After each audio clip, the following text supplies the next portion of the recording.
조인섭 변호사의 상담소.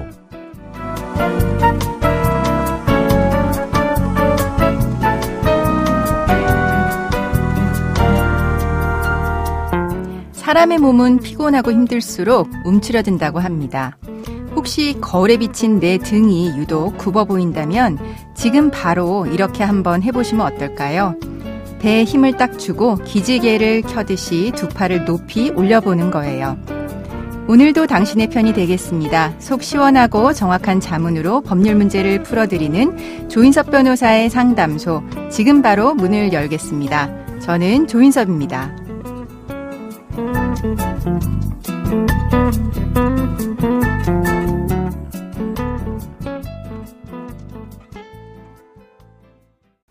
당신을 위한 로하우스 조담소 김미루 변호사와 함께합니다. 안녕하세요. 안녕하세요. 신세계로 김미루 변호사입니다. 오늘은 어떤 고민이 기다리고 있는지 먼저 사연부터 알아보겠습니다.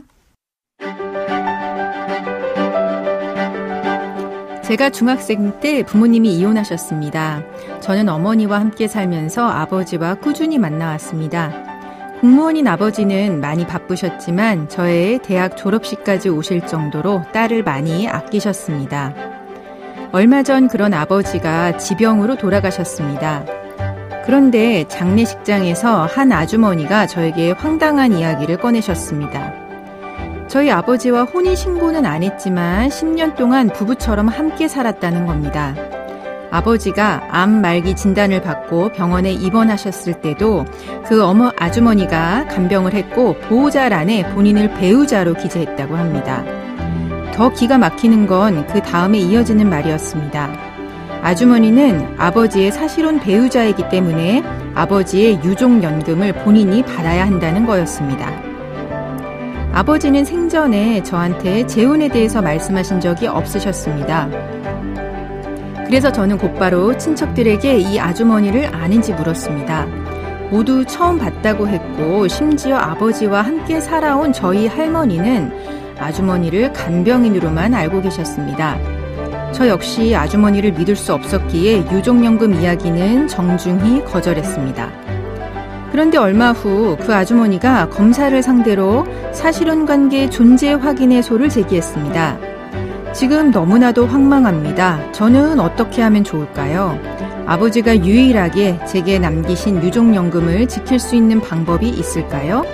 아버지가 공무원 생활을 오래 하셨지만 남긴 재산이 없는데 혹시 아버지가 그 아주머니에게 재산이나 금전을 주었다면 그것을 가져올 방법이 있을까요?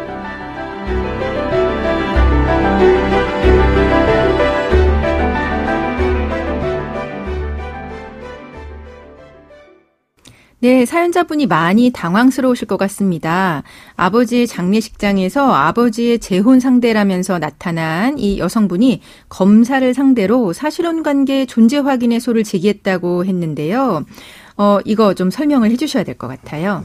네, 그 사실혼 관계 존재 확인의 소란 법률상 배우자가 아니지만 실제 사실 부부처럼 살아왔으니 사실 혼임을 인정해 달라는 소송입니다. 네. 이 부분이 인정이 되면 법률상 혼인 관계와 마찬가지로 여러 혜택이나 청구를 할 수 있는 부분이 있습니다. 본 사안과 관련해서는 공무원연금법에 배우자와 자녀에게 유족연금이 인정이 되는데 배우자의 경우 가족관계 증명서상 배우자가 아닌 경우에는 사실상 혼인관계 존재 확인의 판결에 따라 인정되는 경우만 지급이 가능합니다. 따라서 그 여자분은 사실상 혼인관계 존재 확인의 소를 제기하신 것으로 보여집니다. 네, 그렇네요. 그 한편 사실혼 관계 존부 확인의 소를 제기할 당시에 상대방, 즉 사실혼 배우자가 사망을 하게 되면 소를 제기하는 사람은 검사를 상대로 청구를 할 수 있습니다. 때문에 이 사건에서 여자분이 검사를 피고로 해서 소를 제기한 것입니다. 네, 그러면 이런 상황에서 사연자분은 어떻게 대응을 해야 할까요? 그 사연자로서는 본인이 유족연금의 수급권이 있는 자녀이기에 만약 그 여자분의 사실혼 관계가 인정이 되면 유족연금 수급 금액이 축소되는 문제가 있습니다. 이런 이해관계를 가지신 분이기 때문에 그 검사의 보조 참가인으로 소송에 참가하여 방어를 할 필요가 있어 보입니다. 네, 보조 참가요. 네네. 민사소송법 제71조에 따라 소송 결과에 따른 이해관계에 있는 제3자는 한쪽 당사자를 돕기 위해서 법원에 계속 중인 소송에 참가를 할 수 있습니다. 네. 이때 서면으로 피고 보조 참가 신청을 해서 소송에서 적극 다투셔야 할 것으로 생각됩니다. 네. 근데 그 여성분은 아버지와 10년간 본인이 사실혼 관계 유지했다라고 주장을 하고 있습니다. 이 사연자분이 아버지가 정말 그 여성분과 사실혼 관계를 유지했는지 이거를 밝혀낼 방법은 없을까요? 그 여자분은 본인이 아버지와 10년간 사실혼 관계를 유지했다고 주장하면서 아버지 암 말기 이후 입원시의 보호자란에 본인이 배우자로 기재되어 있다. 본인이 간병했고 주변인들이 증언을 해줄 수 있다라고 한 사실이 있는데 네. 이것만으로는 사실혼 관계가 인정될 수 있는지 살펴봐야 할 것 같습니다. 네, 판례는 어떻게 보고 있나요? 네, 저희 판례는 사실혼이란 당사자 사이에 혼인의 의사가 있고 객관적으로 사회관념상으로 가족 질서적인 면에서 부부 공동생활을 인정할 만한 혼인생활의 실체가 있어야 한다고 선고하고 있습니다. 다만 형식적 요건인 혼인신고를 하지 않았기 때문에 법률상 부부로 인정하지 않는 남녀 결합관계를 보호를 해줘야 되기 때문에 네. 단순한 동거 또는 간헐적인 정교 관계를 맺고 있다는 사정만으로는 부족합니다. 그 당사자 사이에 주관적으로 혼인 의사의 합치가 있어야 되고 객관적으로 사회관념상 가족 질서적인 면에서 부부 공동생활이라고 인정할 만한 사회적 사실이 존재해야 하기 때문에 이런 경우에만 사실혼이 인정될 수 있습니다. 네, 주관적으로 혼인 의사 합치가 있어야 되고 객관적으로도 이제 혼인 생활, 부부 공동생활이라고 인정할 만한 실체가 있어야 된다라는 건데요. 네네. 그럼 그런 판례에 비추어 보면 이 사연의 경우는 어떻게 판단될 가능성이 클까요?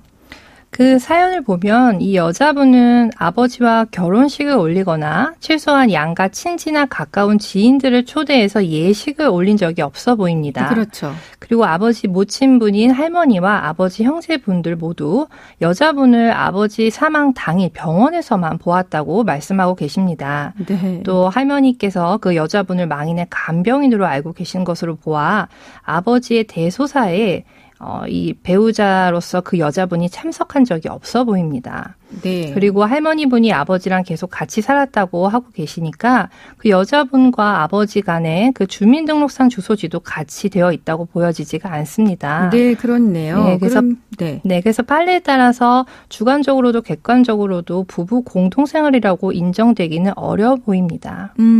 그러면은 이제 사연자분이 보조 참가로 이제 참가하면서 재판에서 어떤 것들을 좀 준비하면 좋을까요? 그 사연자분은 여자분과 아버지 사이의 부부 공동생활의 핵심이라고 할 수 있는 가계 경제 운영이나 생활비 마련 등과 관련해서 생활비가 오고 간 내역이 있는지 한번 확인해 보시면 좋겠습니다. 네. 만약 그런 생활비 관련 내역이 없고 아버지가 병원에 입원해 계실 경우에 그 여자분이 대신 병원비를 납부했다거나 또는 장례 비용 등을 납부한 사실이 없다면 부부라고 주장하기는 어렵습니다. 네. 그리고 그 여자분들이 주장하는 증인들은 통상 객관적인 제3자가 아니라 여자분들의 지인이기 때문에 그것을 믿기도 어렵습니다. 네. 여자분이 일정 기간 아버지와 동거하거나 교제했다 하더라도 그와 같은 사정만으로 주관적으로 혼인 의사 합치가 있다거나 객관적으로 사회관념상 가족 질서적인 면에서 부부 공동생활이라고 인정할 만한 혼인의 실체가 존재했다고 보이기는 부족해 보입니다. 이런 부분을 사연자분이 주장하신다면 그 여자분의 사실혼 관계, 혼인 관계 존재 확인의 소송을 충분히 방어하실 수 있어 보입니다. 네, 만약에 그 사연자분의 아버지가 생전에 그 여자분에게 금전적으로 지원을 한 게 있다면 그거는 사연자분이 돌려받을 수 있을까요?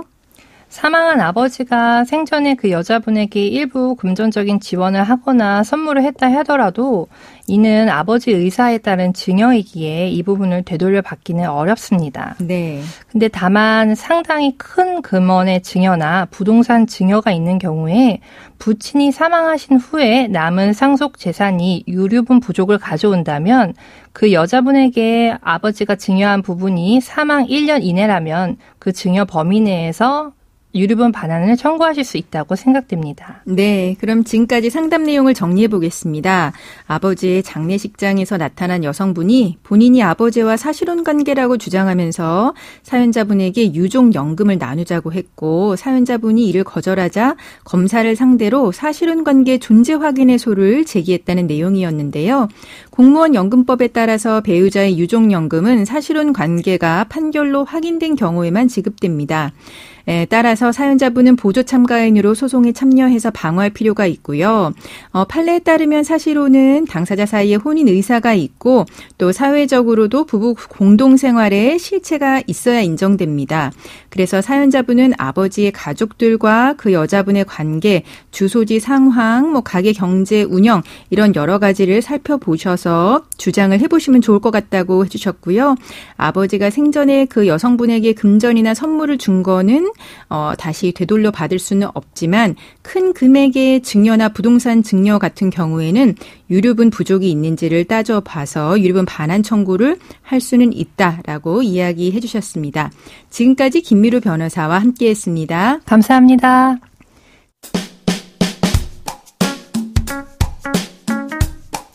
알아두면 쓸데있는 법률 이야기 알쓸법 시간입니다. 오늘은 2024학년도 수학능력 시험일입니다.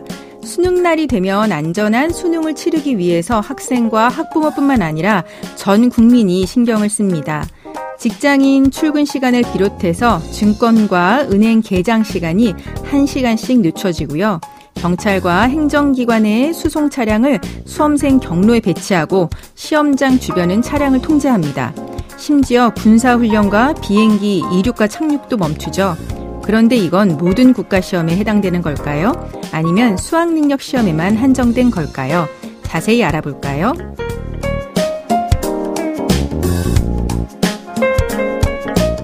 외국인들은 우리나라의 수능 풍경이 기이하다고 하죠. 법으로 정해진 건 아니지만 중요한 시험을 보는 수험생들을 위해서 전 국민이 배려를 하는 겁니다. 우리처럼 입시 경쟁이 치열한 아시아권 국가 출신들은 그래도 이해는 간다라고 합니다만 일본은 이 정도는 아니라고 합니다. 그러나 중국은 대입시험 때 우리나라보다 더 야단 법석을 떤다고 하는데요. 중국은 매년 6월 이틀에 걸쳐서 가오카오라는 대입시험을 치르는데 이날만큼은 중국도 수험생을 위해서 교통 통제를 하고 택시도 배치한다고 합니다.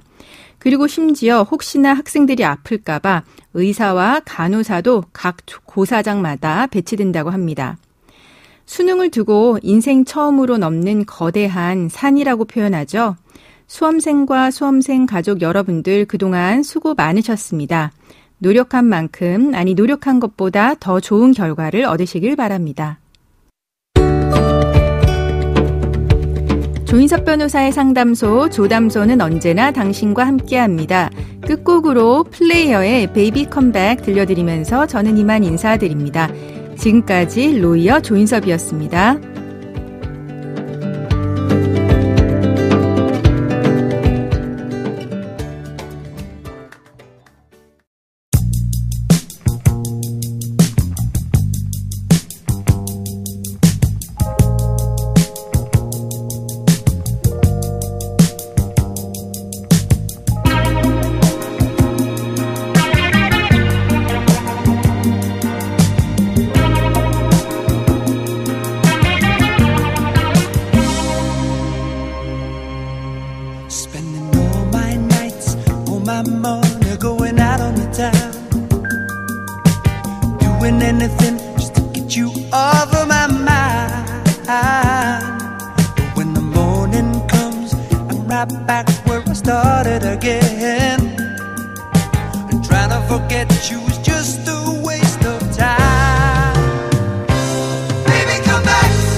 Wearing a mask of false bravado,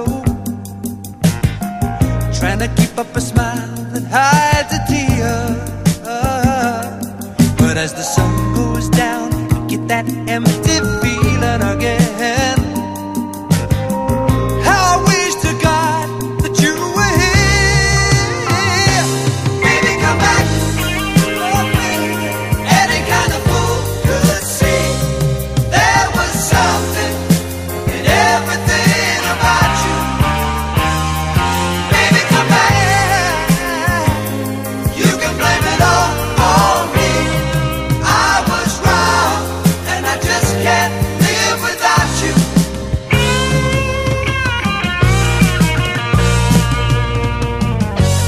Now that I put it all together, give me the chance to make you see. Have you used up all the love in your heart? Nothing left for me. There's nothing left for me. Baby, come back. Any kind of fool could see there was something in everything about you. Baby, come back. Listen, baby, you can blame it all on me.